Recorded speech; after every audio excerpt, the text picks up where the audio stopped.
Hello' everyone, মই কৃষ্টি কইনা আৰু মই হোম বেকাৰ হয় মৰিগাঁও আহঁতগুৰিৰ পৰা। আৰু এই ভিডিঅ'টোৰ প্ৰথম ক্লিপটো ডিলিট হৈ গ'ল, মানে গেলেৰীত থাকোঁতে ভিডিঅ'বিলাক এনেকৈ মোৰ হাতত লাগি কেতিয়াবা ডিলিট হৈ যায়গৈ।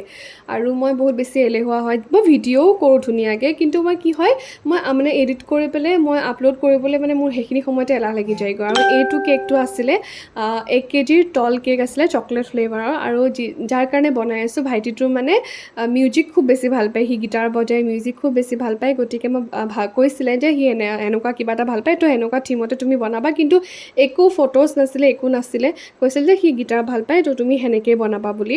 আৰু এইটো কেকটো কৈছোঁ নহয়, মই বিৰাট ভাল পাইছোঁ। মোৰ নিজৰে বিশ্বাস হোৱা নাই যে ময়ো এনেকুৱা ধৰণৰ কেক এটা বনাব পাৰোঁ বুলি। আৰু কেকটো ৱেইট আছিলে 1200 গ্ৰাম, মানে 1 kg কেক আছিল, কিন্তু ৱেইটটো বেছি হৈ গ'লগৈ। আৰু এইটো আছিলে চকলেট নহয়, এইটো পাইনএপল ফ্লেভাৰ আছিলে, এইটো 1 kg কেক আছিলে। আৰু এইটো আছিলে 1 kg কেক, এইটো ষ্ট্ৰবেৰী ফ্লেভাৰত আছিলে। আৰু ভণ্টি টিকলিজনীয়ে মানে আহি পেলাই নিজে এইটো কেকটো চইচ কৰি বনাব দিছিলে। আৰু এইটো আছিলে বেণ্টো কেক ফৰ লাভ ওৱানৰ কাৰণে। আৰু এইটো আছিলে এটা চকলেট ফ্লেভাৰৰ 1 kg কেক। গতিকে আপোনালোকে অৰ্ডাৰ কৰি থাকিব ধুনীয়াকৈ কেকবিলাক, আৰু মই বনাই গৈ থাকিম।